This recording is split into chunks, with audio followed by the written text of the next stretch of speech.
Loved Everyone by Jane Porter, illustrated by Maisie Shearring. It was Dimitri's first day at his new preschool. He was very excited to be there. At Storytime, he rested his head on Liam's shoulder. "I love you, Liam," he said with a sigh. Liam didn't know what to say, so he said nothing. Once all the children stopped wriggling, the teacher began the story.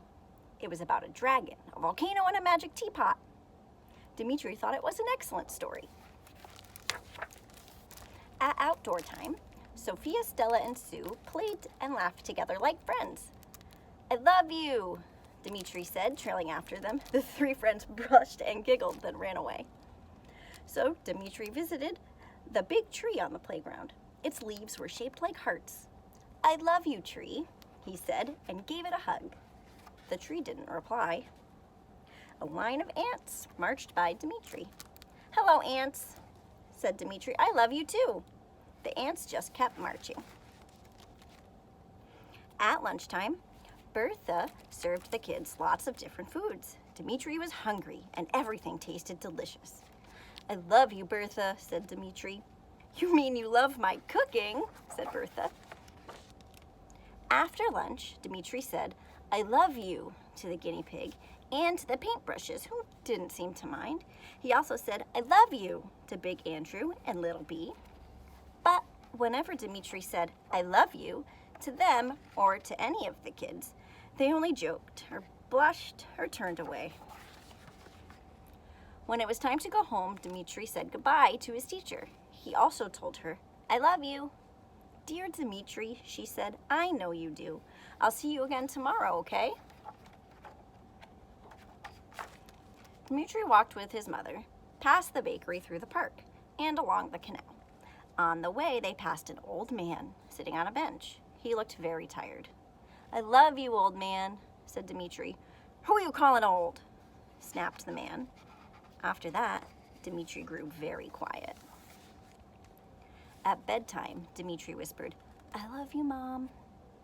"And I love you, Dimitri," she said. "You're my best, best boy." Dimitri smiled and sighed and went to sleep. The next morning, Dimitri told his mother that he didn't want to go back to preschool. "Well, why not?" she asked. "Because not one person there said they loved me." Mom helped Dimitri put on his coat anyway and wrapped him up warm. "People have lots of different ways of showing how they feel," she explained as they walked toward the canal. "When you tell people you love them," she said, "even if they don't say it back or show it, they feel it. That's just the way love is.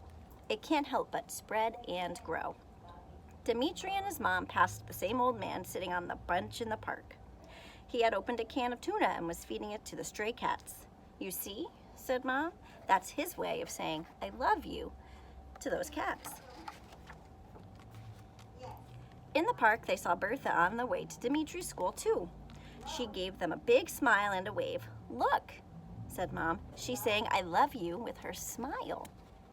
When Dimitri and his mom arrived at preschool, Mom said goodbye to Dimitri. Beneath the big tree with the heart-shaped leaves, Dimitri saw Sophie, Stella, and Sue feeding the birds. He watched the tiny birds hop with enjoyment, and he loved them right away. Dimitri wanted to join in the fun, but felt uncertain. Then Stella saw him. "Come help us feed the birds, Dimitri," she said, and the girls shared their packets of birdseed with him. One bird even jumped into Dimitri's hand and tickled his palm with its lightness. A warm feeling began to grow inside Dimitri. A few moments later, when Liam came over and gave Dimitri a kind hug. "Hello, my friend. Will you sit by me at story time again?" he asked. The warm feeling in Dimitri grew bigger. At story time that morning, everyone wanted to sit by Dimitri. They made quite a pile. The pile made the teacher laugh. "You funny children," she said. "I do love you." Then the teacher read them a story about a frog, a mountain, and a rabbit. Dimitri loved it. Everyone loved it. Even the guinea pigs seemed to enjoy it. The end.